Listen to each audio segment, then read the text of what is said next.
Welcome to Historical Secrets, where history is not just told, but brought to life through the strangest events that ever happened. Tonight, we won't be talking about kings, wars, or dynasties, but about the astonishing coincidences that left both scholars and clergy of the Middle Ages exclaiming, "There is something here beyond human comprehension." But before we begin our journey through time, do me a small favor. Hit subscribe and turn on notifications so you won't miss the most mysterious and captivating stories that history has ever hidden. Trust me, by the end of this video, you'll never look at history the same way again. So make yourself a cup of tea or turn off all the lights, leaving only the soft glow from your screen. Let's step through the door of time where truth and coincidence merge, creating moments so incredible that you'll wonder, does fate have a sense of humor of its own? However, among the strange stories left behind by medieval history, there is one thing that makes people both shiver and reluctantly admit. Perhaps this world operates according to a logic that humans have never truly understood.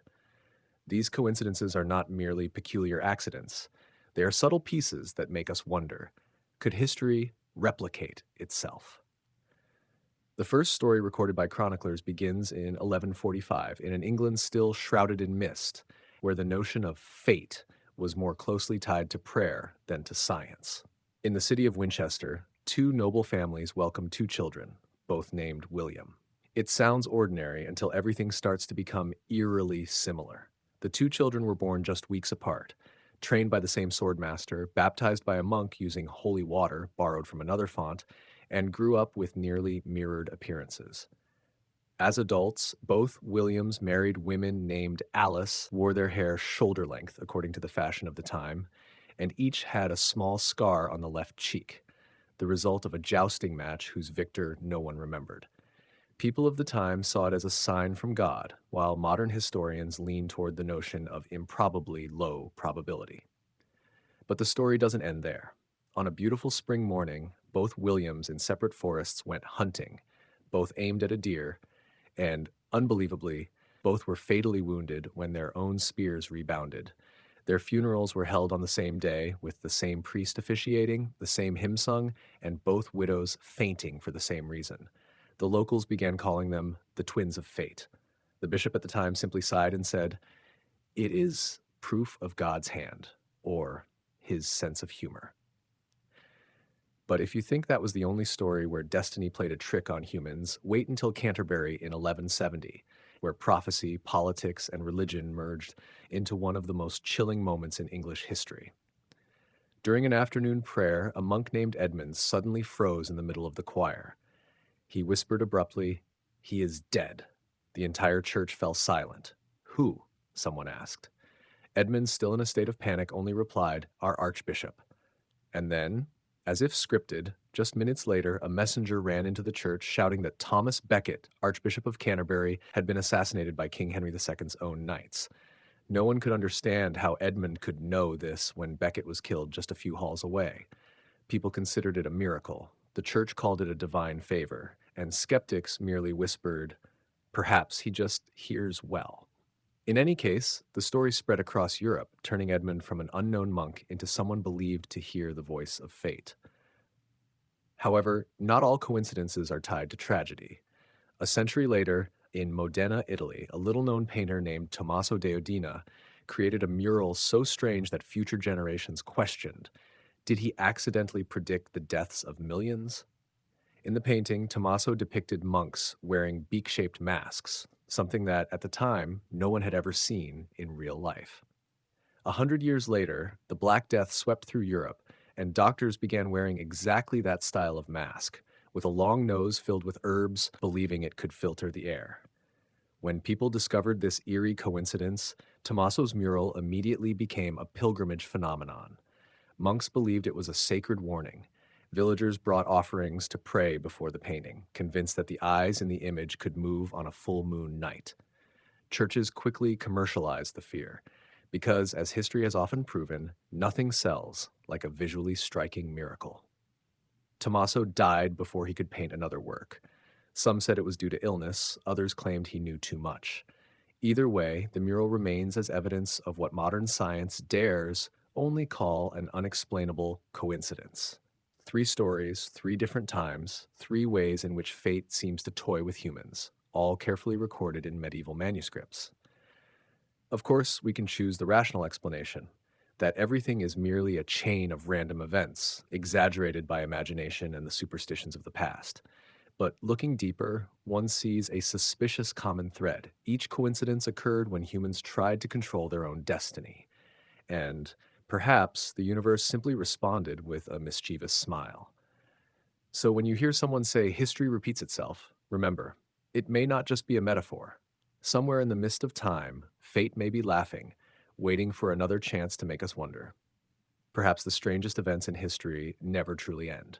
The funny thing about the Middle Ages is this: just when you think they've learned their lesson, they open a new chapter in the same book. After the Children's Crusade, where thousands of children learned that the Mediterranean Sea doesn't care about your faith, Europe still kept repeating itself. It's as if they treated history like a game of guessing fate, and the reward was a dramatically aesthetic death. Take, for example, the Battle of the Blind at Castillon in 1453, where loyalty, to put it politely, exceeded observational ability.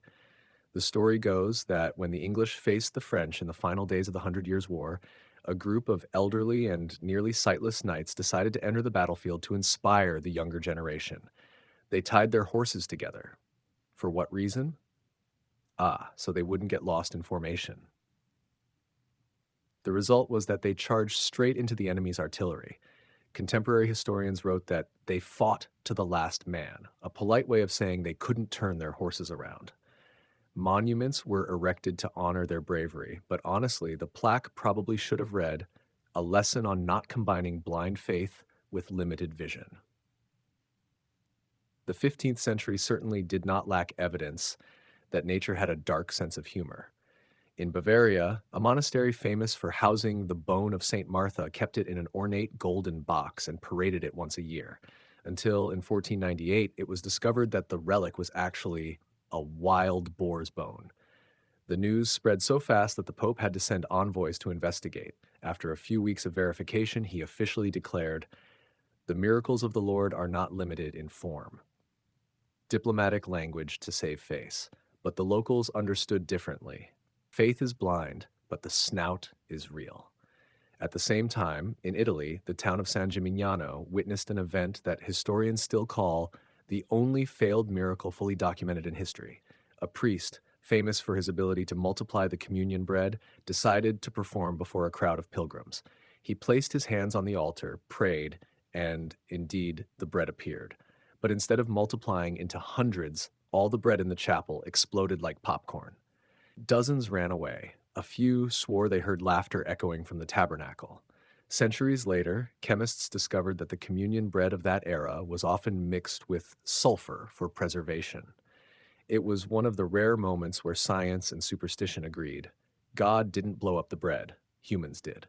And if you think strange coincidences only happen to commoners, look to the nobility, where madness was wrapped in gold and called divine destiny. In 1348, Countess Matilda of Savoy declared that she was protected by God from all plagues. She held a banquet in the midst of the Black Death with over 200 guests. 3 days later, the entire mansion became a mass grave. Yet, amid the rubble, a letter was found unopened, sent from a nearby monastery. It contained only one line: "Dearest Matilda, do not challenge God." Perhaps the most frightening thing is not the failed miracles, but the self-fulfilling prophecies. In Bohemia, an astrologer named Rudolf von Eltz once predicted that a river of blood will flow through the city in 1367. People laughed until a heavy rain swept away the slaughterhouse on the outskirts, sending thousands of liters of livestock blood into the central canals. The city ran red for 3 days. Priests quickly called it prophetic punishment. But as the peasants said, it's just the result of killing too many cows in one day. Either way, Rudolph became a legend, not because he foresaw the future, but because the future found it amusing and decided to follow his words. The medieval world, with all its harshness, seemed to operate under a hidden principle. Any excessive confidence would be punished with comedy. From monks writing, "God will protect this library," to kings shouting, "for glory," before being dragged into a pit by a horse, Each event served as a reminder that fate never forgets to add a touch of irony, and sometimes these coincidences reach beyond mere storytelling. In 1501, at a fair in Bruges, a woodcarver named Laurent de Mar sold lightning-proof charms. He carved the words, "No lightning dares touch a person of faith." On the first day of sales, the century's largest storm struck, and lightning hit his stall 3 times in a row. The ironic twist, Laurent survived thanks to hiding in a beer cellar. People called him the patron saint of the ironic. His legend spread across Europe, serving as a reminder that sometimes the greatest miracle is knowing when to take shelter. So when we look back at this series of strange coincidences, from kings struck by arrows of fate to monasteries burned because of arrogant words, we see a common denominator. History has a very good memory and an even better sense of humor. It likes to replay the same joke just to see if humans notice, and as always, we never do. Perhaps that is what makes the Middle Ages so captivating. Behind the tragedies, punishments, and spilled blood lies a mischievous smile of fate, a smile that continues to echo through every book, every painting, and every warning. Never say that something cannot happen twice. On the centennial of the Battle of Hastings, the English decided to commemorate it by almost perfectly repeating it, only this time as the ones humiliating themselves. In 1166, a group of nobles was determined to reenact their ancestors' victory. They hired actors, drums, and trumpets, and a suspicious number of archers coincidentally carrying their real names. Everything went well until a coincidental arrow struck the local mayor in the eye. The crowd fell silent, then someone whispered, "It must be a very authentic reenactment." From then on, the English learned a valuable lesson. Never reenact history if the original ended with a royal corpse. But the coincidence of fate did not stop there. 2 centuries later, in the same area, another gentleman, Sir Edmund de Vere, was also shot in the eye during an archery contest. When asked if he was reenacting the Battle of Hastings, he replied with his last words, "I don't know, but it seems history just has a dark sense of humor." Today, in Sussex, there is still a small pub called the Arrow's End, bearing an iron inscription. 100 years or 1,000, the arrow still knows where to go. Medieval history had a disturbing way of recycling tragedy. Ask the citizens of Erfurt. In 1184, the entire German nobility gathered in a large hall to discuss politics. The air was so heavy that the ceiling collapsed. Over 60 nobles tragically died in the castle's giant latrine, as the floor below was a sewer system. The event was called the Erfurter Latrinensturz, the Erfurt latrine disaster. And if you think history stopped there, you underestimate the patience of tragedy. Exactly 100 years later, another conference in Erfurt, this time to discuss city reforms, was held on the same ground. And as you guessed, the floor collapsed again. This time, only 12 people died. But perhaps they were the only 12 who still believed history could not literally repeat itself. From then on, German folklore said, if you want to hear the echo of fate, hold a meeting. And that echo traveled further than you think. In 14th century France, the village of Saint-Urbain was known for 2 things: fine wine and periodic misfortune. Every 50 years, their church would burn down. The villagers tried everything: prayers, changing patron saints, even hiring an exorcist architect. Yes, that profession existed. Nothing worked. By the fourth fire, they gave up and put up a sign at the village gate: "Our church is on an extended vacation." Interestingly, in the 17th century, scientists surveyed the area and discovered the village sat atop a natural methane pocket. A single candle spark could blow the church apart. For 300 years, people had blamed Satan when the real cause was geology. But if you think the villagers felt relieved, you'd be wrong. In 1701, when they rebuilt the church with stone, nothing to burn remained, until lightning struck the bell tower. Perhaps nature simply hated persistence. Moving north to Scotland, we encounter another story, so bizarre it seems written by a drunken playwright. In 1286, King Alexander III held a lavish feast in Edinburgh. After the party, despite storms, he insisted on riding home to kiss the Queen goodbye. Along the way, his horse slipped and the king fell off a cliff, dying tragically. Scotland descended into chaos, beginning decades of succession wars. The story was tragic enough until his descendant, James IV, also died. under the exact same circumstances in the same region 3 centuries later. Locals named the hill King's Fall. Monks said it was a divine coincidence. An anonymous chronicler noted in the margin, God seems to enjoy reusing his tragedies. But nowhere are coincidences so frightening enough to make you question your faith temporarily, as in Venice. In 1485, a painter named Lorenzo di Caprio, unrelated to Leonardo, though his father certainly lied about that, painted the death of St. Lucia for the Santa Maria Chapel. A week later, the chapel's roof collapsed, killing 4 monks and damaging the painting. Lorenzo survived, but was severely shaken. He vowed never to paint death again. 3 years later, he broke his vow and painted The Resurrection of St. Lazarus. During the opening week, the chapel caught fire. After the painting was restored a third time, it was moved to Florence for safety.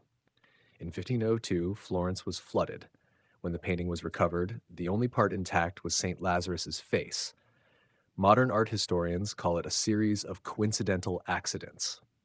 I call it a reason why museums should buy more insurance. From Venice to England, chains of fate seem to repeat endlessly. At Gloucester Abbey, whenever a statue of the Virgin Mary fell, the abbot died within 3 days. This happened 3 times in a century, prompting the monks to bury the statue. Since then, no one dared touch it again.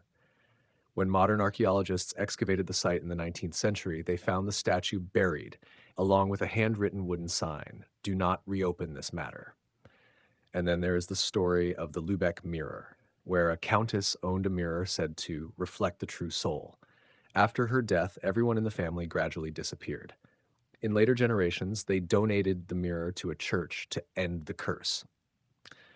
But strangely, 50 years later, the church caught fire, and the only thing left intact was the mirror. It was said that it reflected no one who approached. A later restoration artist looked into it and suddenly fainted. When he awoke, he only said, "It reflects what is coming, not what is." From repeated crusades to families sowing disaster upon themselves to abbeys punished twice for the same mistake, medieval history looks like an endless prank by fate. People say God writes straight with crooked lines. Perhaps. But sometimes those crooked lines form a perfect circle. If you look closely, almost every century has its own monure, a place or person repeating the tragedies of the past, as if history is trying to teach a final lesson that we never truly learn. And perhaps that is why history is so compelling. Because whether you believe in God, in fate, or just in random accidents, one thing is certain: fate has a memory, and it loves to retell old stories just to see how creatively we will err. After Elred departed from the world with laughter, the remaining monks began to look at each other with suspicious eyes. They lit candles to pray for his soul, but when the first candle extinguished itself halfway, one of them whispered, "Perhaps he is still joking." From that day on, laughter was forbidden in the monastery. However, every night when the wind blew through the cold stone corridors, people said they could still hear faint laughter.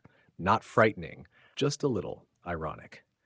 A few centuries later, at another monastery in Yorkshire, a group of young monks accidentally discovered a bone said to belong to Saint Laughing Elred.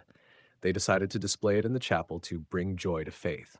3 days later, the chapel collapsed while they were laughing. No one died, but the entire monastery fell silent for 7 years. It was said to be Elred's reminder that even joy needs its proper time. From then on, Yorkshire developed a peculiar custom. During saints' commemorations, people were only allowed to laugh after hearing the final hymn, as if waiting for the green light from heaven. If the Middle Ages had anything special, it was the way they treated coincidences, both believing, fearing, and unable to stop retelling them. Every town had its own story, and in the village of Paxford, that story began with a mirror and ended with a frog rain. The mirror was made in the 13th century by an Italian craftsman wandering to create it for the local church. It is said that on the day it was erected, a lightning bolt struck the chapel, yet the mirror did not crack. The priest regarded it as a miracle. But just 3 days later, the entire population of frogs in the village began invading the church and refused to leave. They had to offer thanksgiving, sprinkle holy water, and sing hymns amidst the regular plop, plop sounds. Eventually, they buried the mirror in the backyard, and for 400 years afterward, no one dared to unearth it. Then, in the 17th century, a young scholar came to Paxford to abolish superstition. He excavated the mirror, dusted it off, and looked inside. At that moment, it rained again, and as you guessed, it was raining frogs. No one died, but Paxford's reputation was forever secured. The church inscribed beneath the glass door, "When heaven wants to speak, it chooses the language of the marsh." From such anecdotes, people in the Middle Ages concluded that fate was not written only in ink. It liked to use spilled ink, mud rain, or sometimes animal remains. Coincidence to them was not random. It was the means by which God or the universe, whichever you believed in, kept humanity alert. Consider the case of Father Thomas of Canterbury, famous for his disbelief in omens. In 1215, during a blessing ceremony, a black bird flew through the window, dropping a holy bone to the ground. The monks panicked, but Father Thomas sneered, if God wants to send an omen, he would send it in clearer syntax. A few hours later, as he stepped out of the chapel, the church bell fell, right where he was standing. Fortunately, it hit his hat. The story spread throughout the region as a moral lesson. If God doesn't send email, at least he has gravity. Also in that century, in northern France, two small villages named Montclair and Montclair-sur-Rivière were famous for synchronized deaths. Whenever someone died in one village, 3 days later, someone of the same age and name would die in the other village. They were not relatives, nor did they share illnesses. They simply ended the same. After 20 years, the villagers began sending letters to each other in advance. We just lost a Pierre. Beware. Scholars of the time tried to explain by examining baptismal records, discovering that both villages shared the same parish priest, a man who liked to copy names out of laziness. And then, when he died, the phenomenon ceased. A gentle reminder that sometimes what you think is magic is just systematic carelessness. Yet, not all coincidences were humorous. Some were so chilling that even the storyteller found them hard to believe. In Bohemia, there was a story of the invisible bell, a legend recording that whenever the bell rang without anyone pulling the rope, someone in the village would die within 3 days. Hard to verify, but for 200 years, records listed at least 7 self-ringing bells. Interestingly, 19th century archaeologists who excavated the area discovered no bell at all. So where did the sound come from? A historian wrote, "Perhaps it is the echo of memory, and memory, as we know, might never truly stays silent." The medieval world lived within such echoes. Every disaster was a refrain. Every prophecy, no matter how absurd, eventually coincidentally came true. And people learned to live among these winks of fate with a strange mixture of belief and laughter. By the late 14th century, an anonymous philosopher wrote in Liber Fortunae, "God does not play dice, but he may occasionally topple the chessboard just to see who picks it up." Perhaps he was right. For every tale of coincidence in the Middle Ages, whether two kings with the same name, two monks dying laughing, or two villages losing a Pierre, seems to convey the same thing. History does not repeat. It merely retries old jokes with new actors. From a modern perspective, these events may be explained by science, probability, or simple record-keeping negligence. But to the medieval mind, it was a reminder from heaven that the plot is still unfolding. They had no Google, but they had faith. And sometimes faith was the only way to make the world seem less insane. Thus, if the Middle Ages teach us anything, it is this: coincidence is not merely random. It is what makes us pause, look around, and realize that in this vast universe, we are not the only authors. In Rome, the senators sat in the shadows of cold marble columns, murmuring about the wolf of Lusitania with a mixture of annoyance and fear. A shepherd, a man without a title, belonging to no noble lineage, had forced an entire legion to surrender. For the Senate, it was not just humiliation. It was a crack in the belief that Rome was invincible. And for an empire that lived off the legend of its power, another legend was rising in the West, and it did not belong to them. A secret meeting was convened. No one dared speak aloud, but all understood. Viriatus must disappear. No more military campaigns, no more defeated legions sent forth. Instead, they chose the oldest and most effective weapon Rome had ever employed: betrayal. Messengers were sent, bearing invitations to negotiate, promises of peace and honor. Viriatus, who had fought for many years, saw a faint glimmer of hope. He was weary of blood and smoke. He wanted to give his people a spring without the sound of alarm horns. But when he agreed to meet the Roman envoys, he did not know that they brought not a treaty, but death. That night, in the simple tent on the mountain, among those who had sworn loyalty, Viriatus slept peacefully. The fire in the hearth had dwindled, leaving only the red glow reflecting on the leader's face. And then, when all was quietest, his three oldest friends, Audax, Detalco, and Minurus, silently approached. Those who had eaten together, fought together, and sworn never to betray one another now carried the silver dagger that Rome had exchanged with promises of freedom and gold. There were no screams, no struggle, just a silent thrust that severed the lifeblood of a legend. At sunrise, Viriatus, the man who had challenged Rome, was gone. They say that before he exhaled his last, he whispered a single phrase, not in the voice of a warrior, but of a shepherd. Never believe that wolf and man can live together in the same pen. The three traitors carried his head to the Roman camp, hoping to claim the promised reward. But Rome, true to its nature, betrayed them in turn. When they reported to the general, he merely shrugged and ordered their execution on the spot, speaking coldly, "Rome does not pay those who betray their leader." The story spread like wildfire. The people of Lusitania did not wail. They were silent. A silence more terrifying than any cry. They knew that Rome could kill a man, but it could not kill a will. Every child born thereafter heard of the shepherd who dared to challenge the eagle, and as they grew, stories of Viriatus became oaths, reminders that freedom was never something Rome could grant. In ancient inscriptions, even Roman historians like Appian and Livy were forced to acknowledge that Viriatus was the greatest enemy Rome ever faced in the Iberian Peninsula. He did not merely defeat legions with sword and spear, but with the human mind, with the ability to make the enemy doubt its own omnipotence. And when Rome doubted itself, it weakened. Yet the strangest thing was not his victories or his death, but the coincidences that followed. A few years after Viriatus's death, the three generals who had ordered his pursuit all died under peculiar circumstances. One was assassinated by his own guard, another vanished in a storm on his return to Italy, and the last died suddenly during a Senate session, his mouth still forming the word Lusitania. People began whispering that the spirit of Viriatus still roamed the mountains, where the sheep called out at night. They said that sometimes, if you stood on the high plains and listened, you could hear the wind howl. Not the wind, but the ancient horns calling the people back to fight.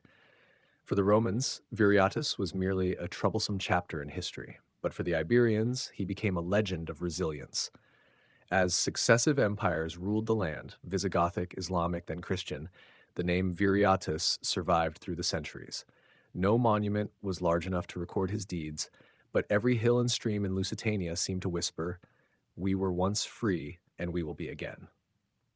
Thousands of years later, archaeologists discovered buried coins engraved with the image of a man wearing a sheepskin hat and wielding a spear, a symbol of Viriatus.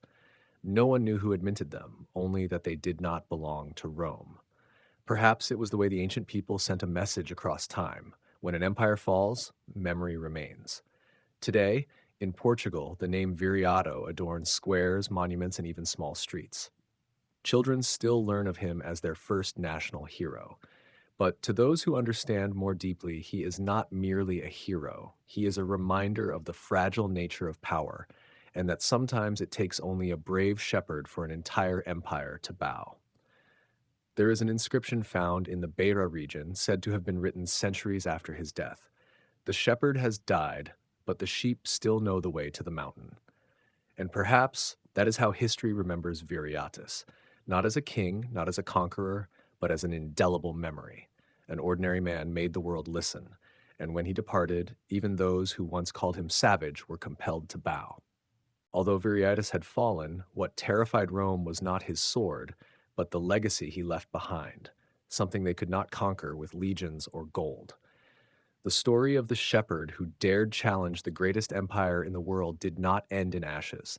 It began to spread like the winds from the mountains of Lusitania, weaving through every village, every hill, and every Iberian heart. When Rome erected stone monuments to commemorate peace, the local people carved wolves into the rock. No one spoke aloud, but all understood.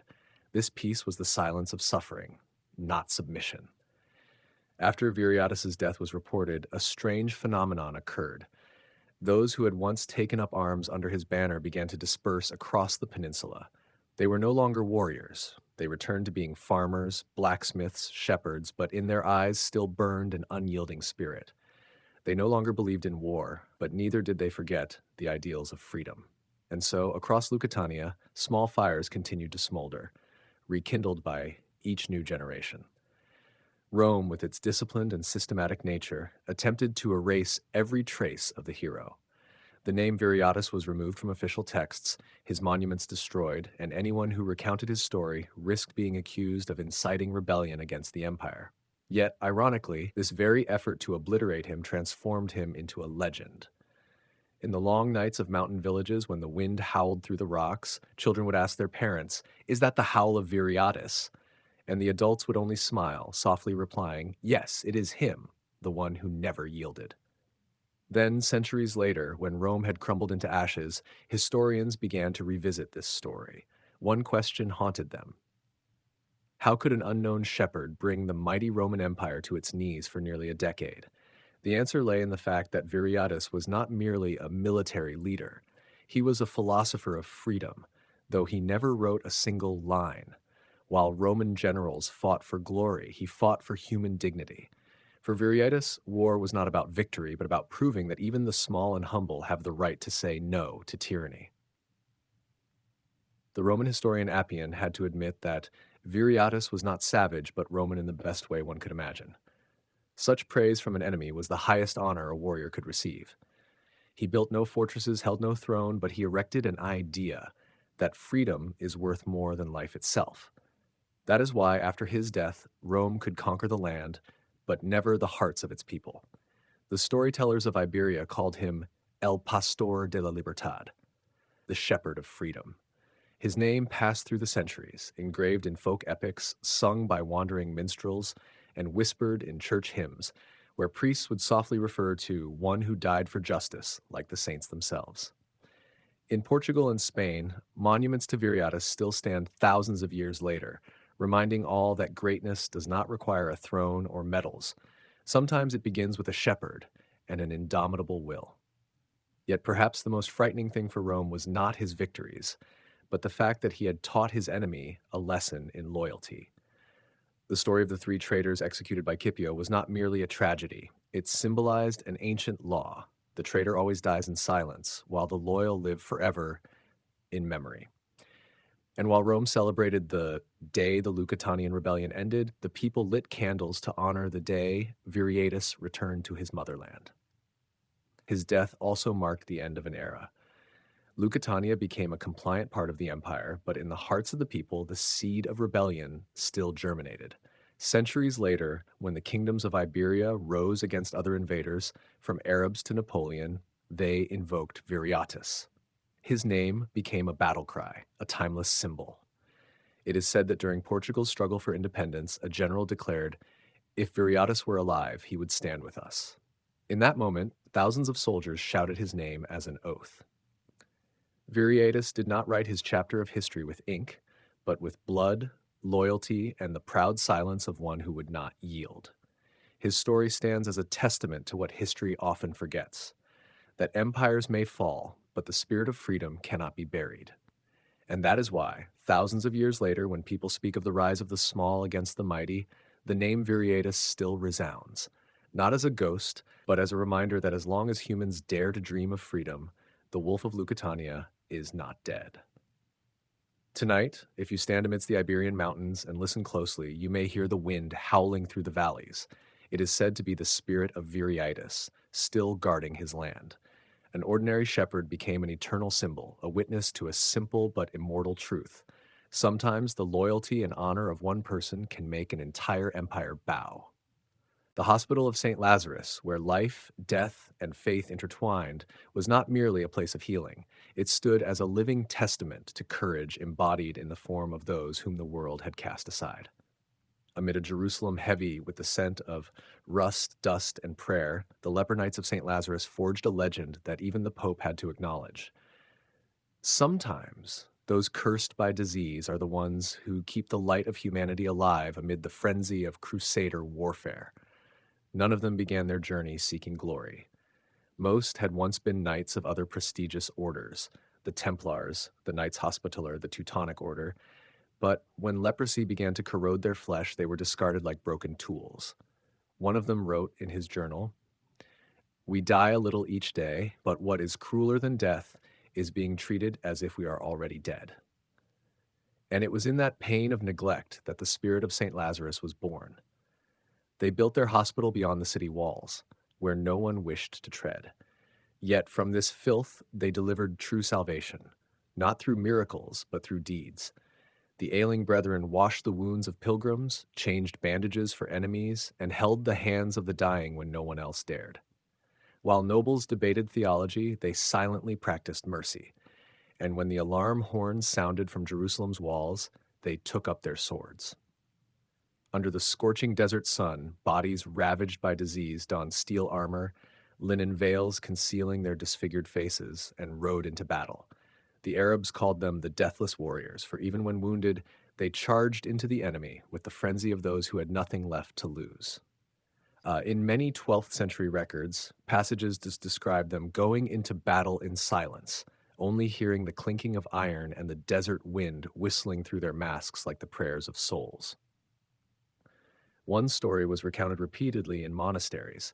A group of St. Lazarus Knights stopped an advancing Muslim army while fewer than 20 could move normally. They fought to the last man, and when reinforcements arrived, those left on the sand still gripped their swords. Blood mingled with bandages, hands stiffened as if still praying. No one knew their names, but a small stone marker was erected with the inscription, "No one is abandoned, even when the world has forsaken them." Yet what truly made St. Lazarus great did not lie on the battlefield. It lay in their attitude towards suffering. While other knightly orders swore to fight for God, they vowed never to refuse anyone in need. They cared for wounded Muslims alongside Crusader warriors, an act many considered heretical. But to them, mercy knows no religion. Another monk wrote, "I have seen a leper wash the feet of his enemy, and I understood what holiness truly is." Their existence was a living paradox. Those expelled from humanity became embodiments of the deepest compassion. And for this reason, St. Lazarus began to be revered by the people of Jerusalem as living saints. They did not preach, but they made people believe in goodness. When a child was abandoned at the hospital gate, they raised it. When a soldier died far from home, they buried him with prayers sung in the hoarse voices of those who had lost part of their faces. The medieval world was not lacking in symbols of courage, from Richard the Lionheart to Saladin, yet few knew that among these heroes were ones whose names would never appear in history books, for their faces inspired fear. However, in terms of sacrifice and loyalty, none could match St. Lazarus. They fought not for glory or land, but to protect the meaning of compassion, a virtue fading amid the bloody crusades and struggles for power. When Jerusalem fell in 1187, other knightly orders withdrew or surrendered, but the Lazarus Knights remained to protect their patients. They knew that staying meant death, yet they did not leave. An Arab witness recorded, "When we entered the hospital, they no longer fought. They merely stood there, surrounding the sick, looking at us as if to say, 'If you wish to kill, kill me first.'" And that is exactly what was done. Yet the legend did not die with them. The Order of St. Lazarus continued, moving into Europe, and across centuries they kept their original vow to serve the sick, even if the world rejected them. Later, when leprosy waned and modern hospitals emerged, the symbol of St. Lazarus, a white cross on a blue field, continued to be used by healthcare and humanitarian organizations. It became a sign of salvation, not fear. Ironically, though considered unclean, the leper knights carried a spirit closer to the core of Christianity than any other order of their time. They required no lavish robes, no grand title of crusader greatness. They only needed a prayer and a hand to hold the dying. In a world where faith was wielded as an excuse for violence, they were proof that true faith is measured by compassion, not by blood spilled on the battlefield. Today, when you hear the hospital bells or see a cross on an ambulance, remember that its origin is not only from powerful churches, but also from those who were masked and forgotten. From the Knights of St. Lazarus, who turned their own suffering into immortal compassion and proved that even Amid the decay of the body, the human soul can shine like a torch in the darkness of the Middle Ages. In the heart of Jerusalem, heavy with smoke, sand, and blood, the Knights of St. Lazarus transformed suffering into strength, turning leprosy into a symbol of courage and compassion. They were no longer ordinary knights. Their hollowed bodies stood as living proof of defiance against death, and their hearts became a guiding flame for those abandoned amid the fury of the Crusades. Beneath rusted armor and linen face veils, they rode into battle with unwavering faith. Serving the sick was the noblest way to serve God. Every trembling step, every sword strike, every groan soaked in sweat and blood, all were silent prayers the world might never understand, yet they redefined the concept of bravery. Their hospital was more than a place of healing, it was a fortress of compassion. The Lazarus Brethren transformed dilapidated rooms, fetid corridors, and courtyards filled with disease into centers of salvation. Lepers, rejected by society, found there not only physical healing but also spiritual comfort. Scars on faces, trembling hands, and deformed bodies were no longer symbols of scorn. They became sacred shields, evidence that faith and courage are not confined to perfect appearances. When Muslim forces advanced, the Lazarus Knights did not retreat. They stood on the battlefield, on emaciated horses, with green crosses fluttering in the wind, eyes ablaze with loyalty and devotion. The clatter of hooves on hot sand, the clash of swords and shields blending with the moans of the sick, together formed a symphony both fierce and holy. A Damascus historian described the scene. Ghostly, ragged figures, faces covered yet eyes flashing like sacred fire, charging into the enemy without fear. Every strike carried a prayer, every wound testified to their loyalty to God. The Lazarus Knights did not distinguish between friend and foe in caring for the sick. Injured Muslims were treated, bandaged, and tended to until recovery, even as the knights themselves endured bodily pain. Their mercy transcended all religious boundaries, becoming a survival standard in a world where faith was often exploited as an excuse for violence. Knights Templar and Hospitaller, who once despised them, had to acknowledge this strange courage. In many campaigns, when the front line collapsed, the Lazarites remained steadfast, blood seeping from wounds, coughing blood through their noses, yet none retreated. They fought not to claim victory, but to buy time for the threatened, ensuring the souls of the dying were not abandoned. For King Baldwin IV, the leper king of Jerusalem, the Lazarus Knights became spiritual allies. He, a man near death yet full of courage, often visited the hospital to converse with them, sharing his pain and finding empathy. Baldwin did not see them as diseased. He saw allies, warriors willing to live and die for their faith. Under his patronage, the Lazarus Order reached its peak, granted lands, fortresses, and recognition from kings and the Pope alike. For the first time, the world saw that the sick were not merely to be healed, but worthy of honor. New hospitals sprang up across Jerusalem and surrounding regions, becoming fortified strongholds as well as centers of humanitarian aid. The Lazarites not only continued to care for patients, but also trained healthy knights to join them, sharing dangers and suffering. The Green Cross became a symbol of sacrifice, of faith in the power of mercy and courage. When battle erupted, they surged into the second or third lines, not by command but by voluntary will, protecting the weakest from the onslaught. Even facing brutal battles, they maintained their spirit of service. Many Lazarites, bodies deformed, still used trembling hands to care for friend and foe alike. They bandaged wounds, gave water to the dying, and whispered prayers for fragile souls.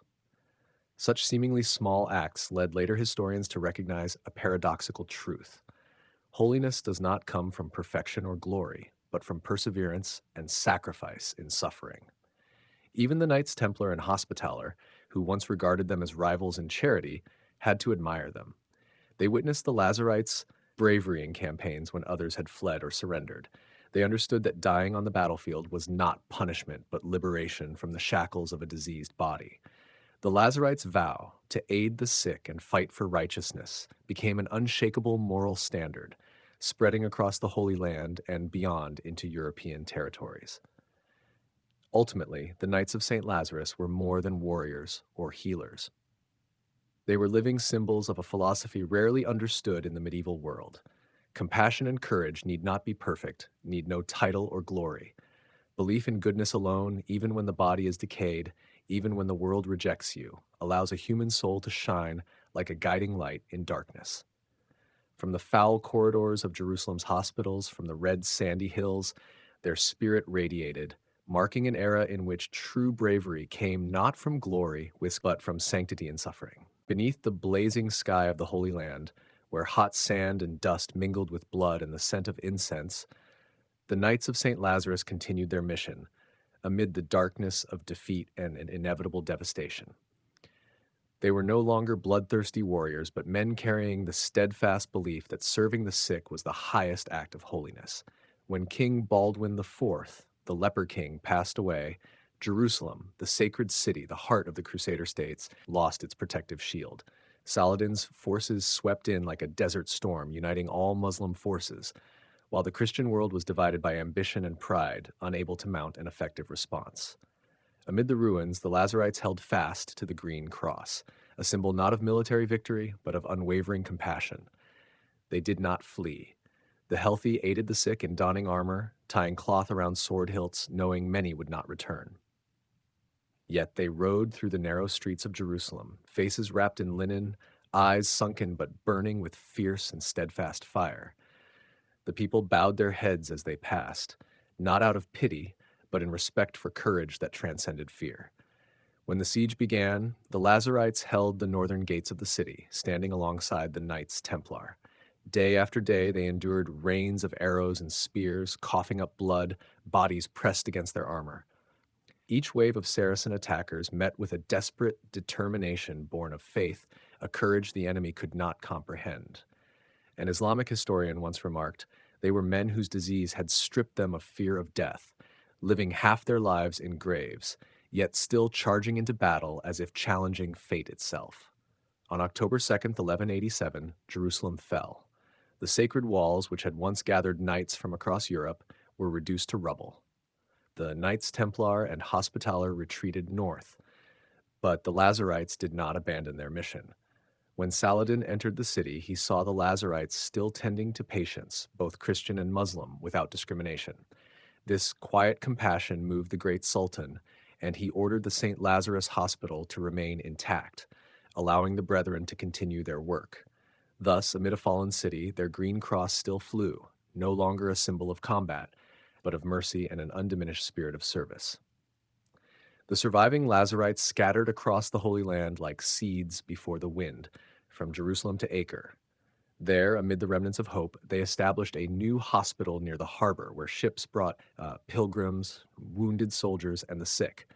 Though physically impaired, they persisted in service, the green cross flying over the modest fortress walls, a symbol that compassion mattered more than military triumph. Pope Clement recognized their authority and blessed their perseverance, granting privileges equal to major hospitals and opening the way for donations from Europe. Funds from noble families and those seeking salvation flowed in, not for glory or power, but for mercy sown amidst pain and sacrifice. The Lazarite order became a gathering place for both healthy and diseased knights, ready to accept the risk of martyrdom in service to others. They stood in leper hospitals, holding the trembling hands of patients, recording every symptom with monastic discipline, studying herbs and primitive antiseptics, laying the foundations for early epidemiology. Compassion drove them, not science, yet it saved countless lives. The kings of France and England acknowledged their work, granting lands and protection to the order, turning their hospitals into pilgrimage sites for those seeking repentance, proving the power of mercy above all geographical boundaries. Even healthy knights, weary of war and politics, sought out the Lazarites to find redemption through service. They accepted social death upon joining, but within the walls of the order, a silent revolution unfolded. Sacrifice, perseverance, and compassion became stronger weapons than any sword. Though leprosy remained feared and shunned, the Lazarites were now seen as humble servants of God's mercy, yet still bore the bearing of knights, courageous, steadfast, and loyal to their ideals. Over decades, the Lazarite order expanded its network across Europe, from Marseille to Boulogne, from Capua to small hospitals in France and Italy. Swords were replaced by surgical knives, fortresses by infirmaries, but the mission remained intact, to heal, serve, and endure with dignity. They demonstrated that holiness is not confined by territory or title. It exists in mercy, in steadfast actions amid suffering and despair. As the world changed, kingdoms fell, and wars ended, the Lazarites quietly persisted, reminding all that courage need not be flamboyant, for compassion is humanity's strongest weapon. Even as the Crusader era ended, their presence spread through leper hospitals scattered across Europe. The Green Cross no longer flew over the deserts of Palestine, yet it remained an enduring symbol of mercy, perseverance, and the belief that even the forsaken deserve care and respect.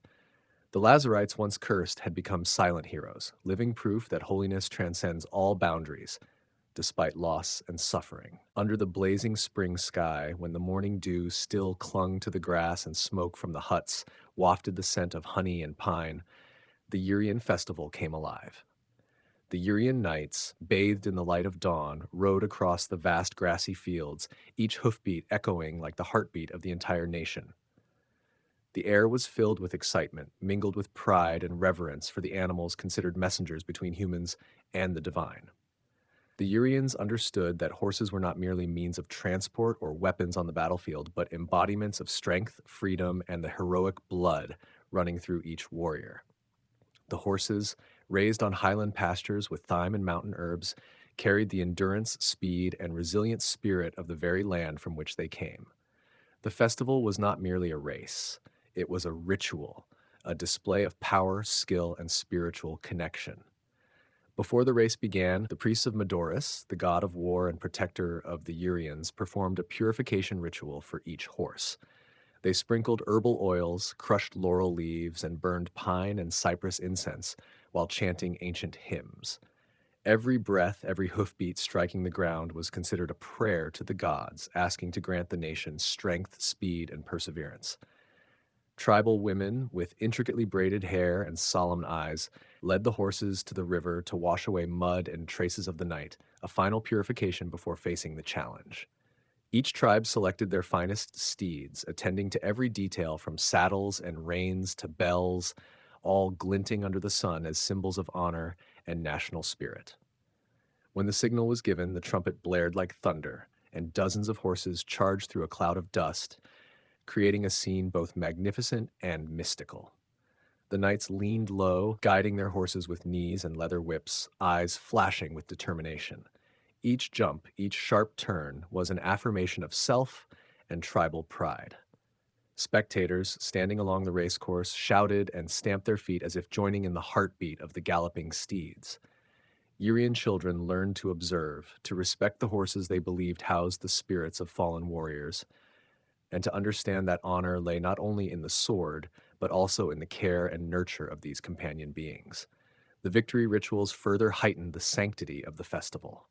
As night fell and the race concluded, the winners were lifted upon shields, crowned with oak wreaths, symbols of strength and endurance. Poets sang songs praising courage, skill, and the bond between humans and the divine, turning each knight and horse's story into a living legend.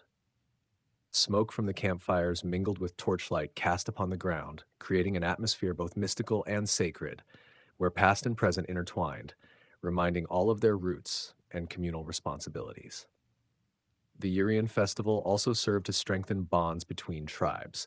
The races were not only tests of individual prowess, but trials of tribal honor, strength, and unity.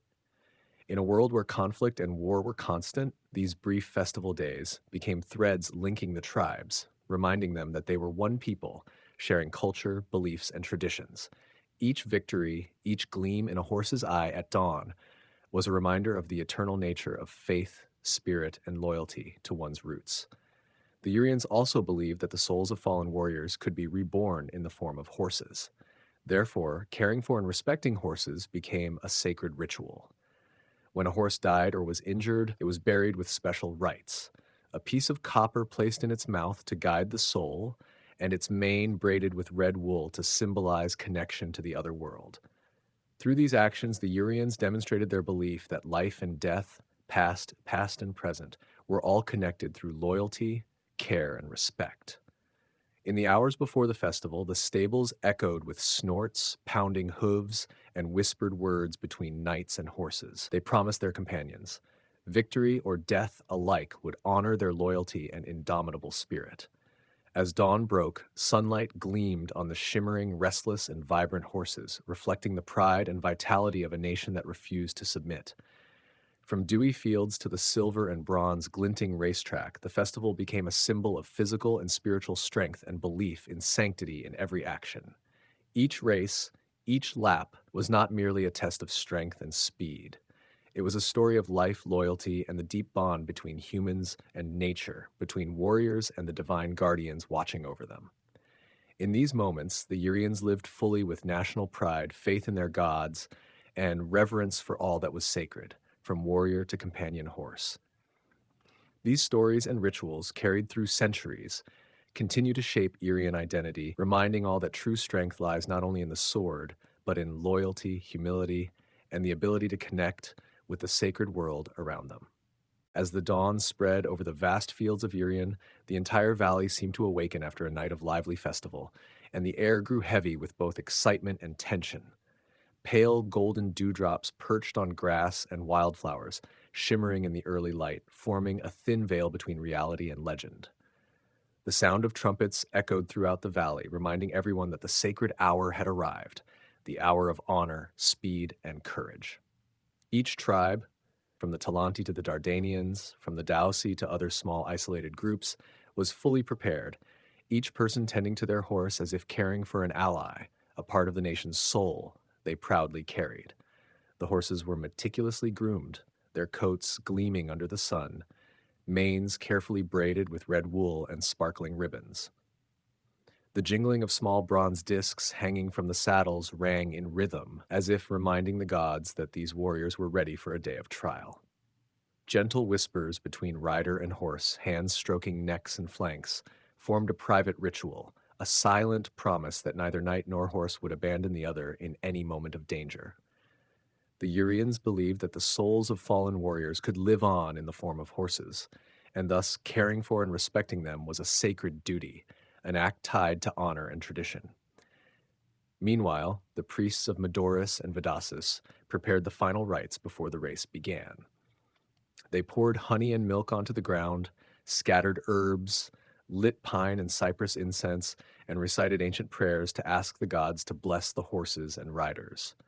Tribal women, dressed in garments intricately embroidered with threads representing each tribe, moved gracefully among the horses, singing old chants and placing talismans on the horses to ward off misfortune. Their voices rose like the forest wind, mingling with drums and trumpets, creating a rhythm both sacred and vibrant, as if the entire valley were breathing in unison. When the high priest raised the trumpet, a strange silence fell across the entire field. Birds, wind, footsteps, even the chatter of the crowd seemed to pause in that moment.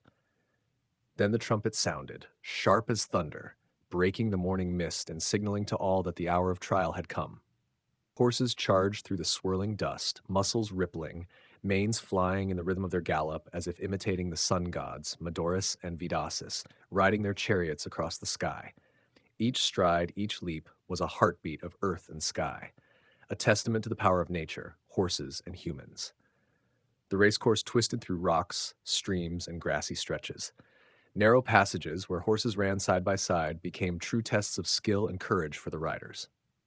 A single misstep, a slight stumble could result in a fall, a broken leg, or worse, yet no one held back. Each time a rider fell, rose again, covered in dust, and shouted a challenge to the crowd. It was a vivid testament to bravery and the steadfast will of the Urians. Spectators cheered, encouraging them, but also with deep respect for such indomitable spirit. The Talantai, with their large, muscular horses, thundered forward like a storm, shaking the ground, while the Dardanian riders, on small but agile mountain horses, weaved through obstacles, displaying skill and dexterity. The Darsi, proud and daring, rode boldly, guiding with their knees while swinging branches or spears, shouting to rally the crowd. Spectators, from the old to the young, from peasants to chieftains, moved in rhythm with the thunderous hooves, drums from the night before, and unceasing cheers, creating a living symphony, both communal and sacred. As the riders entered the narrow path between two large rocks, danger peaked. Horses jostled, muscles taut, sweat and dust coating their bodies. Courage, skill, and the bond between rider and horse were fully tested. Each jump, each turn was not merely about speed, but about precision, trust, and harmony between human and companion. Victories in these moments were not just personal, but reflected the strength and honor of the entire tribe, the favor of the gods, and the enduring legacy of Urian tradition. When the first rider crossed the finish line, the valley erupted in cheers. Horses neighed, smoke from the previous night's fires still lingering, sunlight sparkling on manes and saddles. The victor, trembling from exhaustion, slowly dismounted, touching the ground in a gesture of prayer, while the priests held torches aloft, shouting his name and offering thanks to the gods. The crowd continued to cheer, not just for victory, but for witnessing the courage, perseverance, and indomitable spirit of the Urian heroes. In that moment, the festival became a living testament to the connection between past and present, between humans and gods, between tribe and individual.